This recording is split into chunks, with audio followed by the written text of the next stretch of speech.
ঘূর্ণিঝড় রিমালে সরাসরি তাণ্ডব কমে এলেও প্রভাব এখনও কাটেনি পুরোপুরি। আজও সারা দেশে ভারী বৃষ্টি হবে বলে জানিয়েছে সংশ্লিষ্ট কর্তৃপক্ষ। সেই সঙ্গে দিনের বেলায় আরও একটি ঝড়ের অশনির সংকেত দিল আবহাওয়া অফিস, যার গতি হবে ঘণ্টায় সর্বোচ্চ ৮০ কিলোমিটার।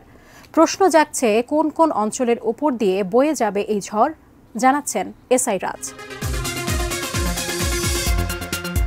রিমালের প্রভাব কাটতে না কাটতেই ঢাকাসহ দেশের ২০টি অঞ্চলের ওপর দিয়ে বয়ে যাবে আরও একটি ঝড়। দক্ষিণ পূর্ব দক্ষিণ দিক থেকে ঘণ্টায় ৬০ থেকে ৮০ কিলোমিটার বেগে বৃষ্টি বা বজ্র বৃষ্টি সহ অস্থায়ীভাবে এ ঝোড়ো হওয়ার আশঙ্কা রয়েছে বলে জানিয়েছে আবহাওয়া অধিদপ্তর। মঙ্গলবার দুপুর ১টা পর্যন্ত দেশের অভ্যন্তরীণ নদীগুলোর জন্য দেওয়া আবহাওয়ার পূর্বাভাসে এ তথ্য জানানো হয়েছে। আবহাওয়াবিদ মোহাম্মদ মনোয়ার হোসেন স্বাক্ষরিত পূর্বাভাসে জানানো হয়েছে, রাজশাহী, দিনাজপুর, পাবনা, রংপুর, বগুড়া, টাঙ্গাইল, ময়মনসিংহ, যশোর, কুষ্টিয়া, ঢাকা, ফরিদপুর, মাদারীপুর, খুলনা, বরিশাল, পটুয়াখালী, নোয়াখালী, কুমিল্লা, চট্টগ্রাম, কক্সবাজার এবং সিলেট অঞ্চলের ওপর দিয়ে দক্ষিণ পূর্ব দক্ষিণ দিক থেকে ঘণ্টায় ৬০ থেকে ৮০ কিলোমিটার বেগে বৃষ্টি বা বজ্র বৃষ্টি সহ অস্থায়ীভাবে ঝোড়ো হাওয়া বয়ে যেতে পারে। এসব এলাকার নদী বন্দরগুলোকে ২ নম্বর নৌ হুঁশিয়ারি সংকেত দেখাতে বলা হয়েছে। এদিকে সোমবার সন্ধ্যা পর্যন্ত তার আগের ২৪ ঘণ্টায় দেশের সর্বোচ্চ ২৩৫ মিলিমিটার বৃষ্টিপাত রেকর্ড করা হয়েছে চট্টগ্রামে। ঢাকায় রেকর্ড করা হয় ১৫১ মিলিমিটার।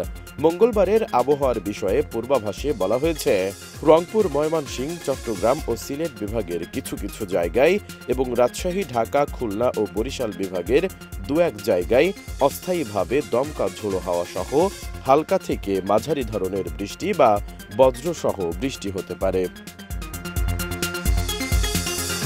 ডিজাইন, এলিগেন্স, বিউটি, সেরা পণ্য সবার জন্য জেভিকো। এছাড়া সারা দেশের তাপমাত্রা ২ থেকে ৫ ডিগ্রি সেলসিয়াস বৃদ্ধি হতে পারে। সেই সাথে রাতের তাপমাত্রাও ১ থেকে ৩ ডিগ্রি সেলসিয়াস বৃদ্ধি পেতে পারে। অন্যদিকে দেশের উপকূলীয় অঞ্চলে দীর্ঘ ৭ ঘণ্টা ব্যাপী প্রচণ্ড শক্তি নিয়ে তাণ্ডব চালায় বঙ্গোপসাগরে সৃষ্ট ঘূর্ণিঝড় রিমাল। এর প্রভাবে প্লাবিত হয়েছে জনপদ, ঘরবাড়ি, তছনছ হয়েছে বেড়িবাঁধ, গাছপালা। মঙ্গলবার সকাল পর্যন্ত রাজধানী সহ ৭ জেলায় অন্তত ১৬ জনের প্রাণহানি ঘটেছে। সরকারি হিসাব অনুযায়ী ১৯ জেলায় ক্ষতিগ্রস্ত হয়েছেন ১৬০টি উপজেলার ৩৭.৫ লাখ মানুষ।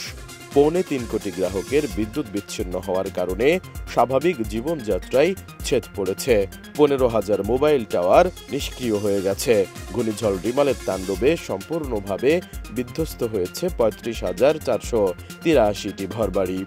এছাড়া আংশিকভাবে বিধ্বস্ত হয়েছে প্রায় ১,১৪,৯৯২টি ঘরবাড়ি। ক্ষতিগ্রস্ত জেলাগুলো হল সাতক্ষীরা, খুলনা, বাগেরহাট, ঝালকাঠি, বরিশাল, পিরোজপুর, বরগুনা, ভোলা, পটুয়াখালী, চট্টগ্রাম, ফেনী, কক্সবাজার, নোয়াখালী, লক্ষ্মীপুর, চাঁদপুর, নড়াইল, গোপালগঞ্জ, শরীয়তপুর ও যশোর। এসআই রাজ, এটিএন নিউজ।